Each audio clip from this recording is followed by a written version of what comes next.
Alrighty, good afternoon everyone. Thank you very much for joining. My name is Udbhav. I'm a fourth year grad here at McMaster, a research assistant up at Juravinski. Today I'll be talking through my research on the dosimetric comparison of 6x and 10x flattening filter free photon beams on a true beam linac using the Eclipse TPS. So the first thing to get into, what exactly is 6x FFF and 10x FFF? You'll see them kind of referred throughout the presentation. And breaking that down, so we have typically what we look at as a PDD or a depth dose chart. We can see 6x just means a 6 megavolt beam. So we look at the 6 megavolt beamless beam. We can see how it deposits its energy pretty early on and at a lower depth, and it falls off as a function of that depth. Now we can see with 10x or 10 MV, the peak is shifted over to the right and it falls off at a slower rate. And so really, when we talk about 6 versus 10, that's what we're talking about. It's these differences in these specific beam energies. And the takeaway here is that, again, 10x has a deeper penetration and a slower fall off compared to 6x. Now, we can look at this diagram here, which is a simplified model of a linear accelerator, or a linac. So the target there at the top, we can see a beam coming in, the photons being scattered all the way throughout, and we have that little piece in the middle that's called our flattening filter. We can see the dose distribution that we get right at the bottom is nice and flat. It looks like a flat line. Now we can remove that flattening filter and we get a non-flat dose distribution, so we get something nice and peaky. That hotspot enhancement is what we're really looking at for when we remove this flattening filter, and it's pretty useful for certain contexts of radiation therapy. And so when we talk about 6 and 10x and when we talk about FFF, we're really talking about these flattening filter-free beams of these different energies. And so the motivations here really come back to Lou et al. In 2015, who published this paper looking at 6x versus 10x FFF. They looked across 3 different fractionation schemes in their specific cohort of patients. And what they found was up to a 44% reduction in the beam on time for 10x FFF, and that 6x obtained better OAR, or organ at risk sparing, up to 10 or 15% even in certain cases. And so the real question is, there's a 30% increase in potential patient throughput, but what this really means to us is that patients are spending less time per treatment on the actual bed. And when they spend less time on the treatment bed, typically we have geriatric patients, a lot of patients who are a little bit older, who can't necessarily keep in that same position. And reducing their time on the bed means reducing the time that they have to move. So it means typically more accurate treatment and a little bit more efficient for us in the clinic. And so we can see already that there begins to be a fine line between the efficiency of the actual treatment versus the safety that we can extract using a 6x beam. And so our aim specifically here is to systematically evaluate and compare the dosimetric properties and the delivery efficiency of those 6x and 10x FFF photon beams for lung SBRT. Now we're doing that in 2 ways. The first way is through this film-based comparison, which we deliver treatments to our custom-made in-house phantom.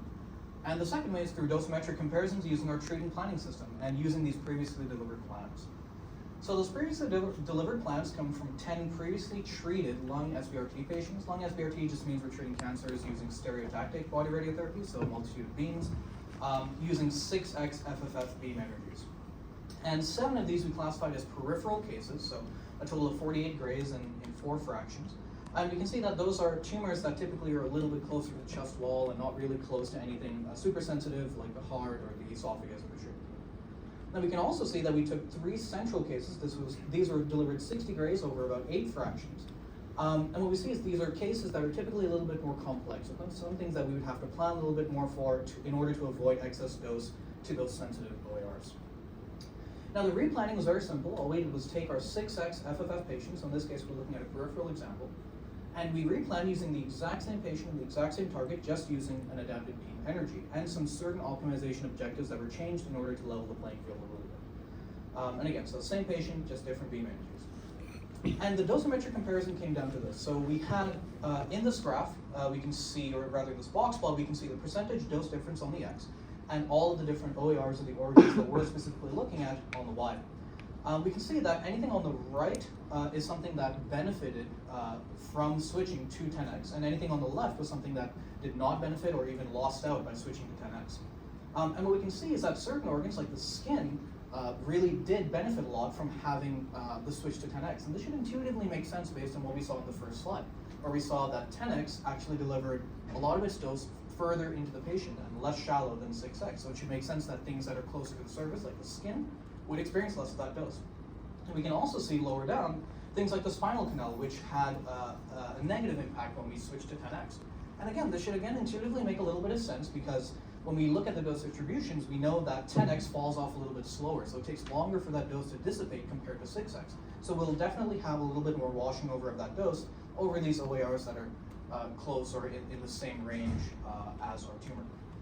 And we can look at our total percentage impact per patient, which kind of looks something like this. So generally we don't see a super good trend as to whether 10x is better in all cases or no cases, but we do see that it depends by patient, and we can see that there's some that benefit quite a bit and some that don't benefit or that are quite negatively impacted by the change.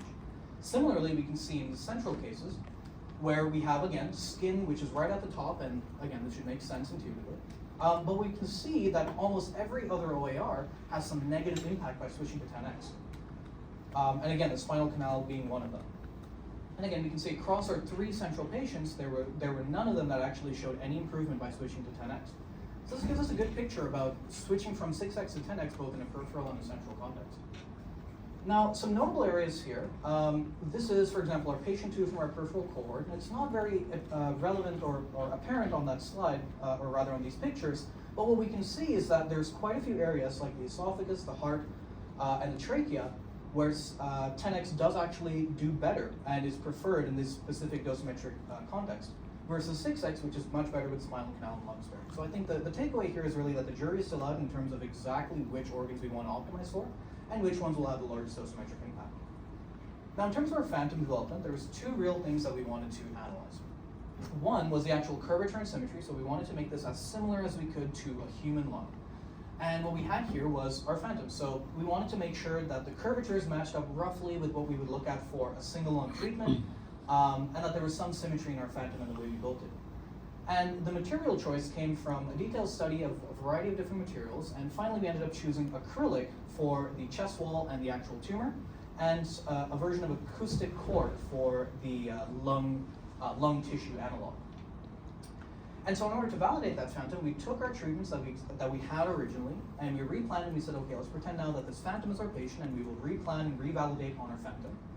And what we end up with is a distribution that looks something like this. So the middle picture is what you would effectively expect to see.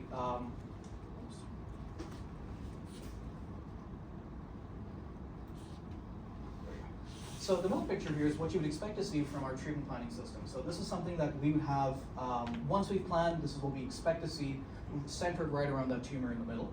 And on the very left-hand side, you have what we call a gamma pass rate, or effectively comparison between our treatment planning system results and what we actually delivered onto that film. So we can see that it agrees to quite a large margin what we expect to have. But the more pressing result here is that 10x was significantly better, both in the dose rate as well as the actual time that it took to deliver compared to 6x.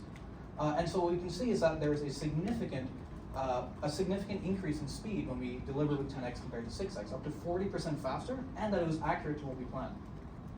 So in summary, we talked about 10x and 6x properties. We talked about how literature suggests that 6x should be safer, but that 10x should be faster. We talked about how we replanned 10 treated patients that were previously delivered with 6x FFF, and we delivered those to a custom phantom to assess our timing and our rates. Then we looked at how 6x was better in sparing certain OARs, but that 10x also provided some certain sparing of specific OARs. We also looked at how 10x was delivered much more quickly than 6x. Our next steps will be to reproduce these results at UAB, and hopefully publication in the near future with a presentation at the APM conference.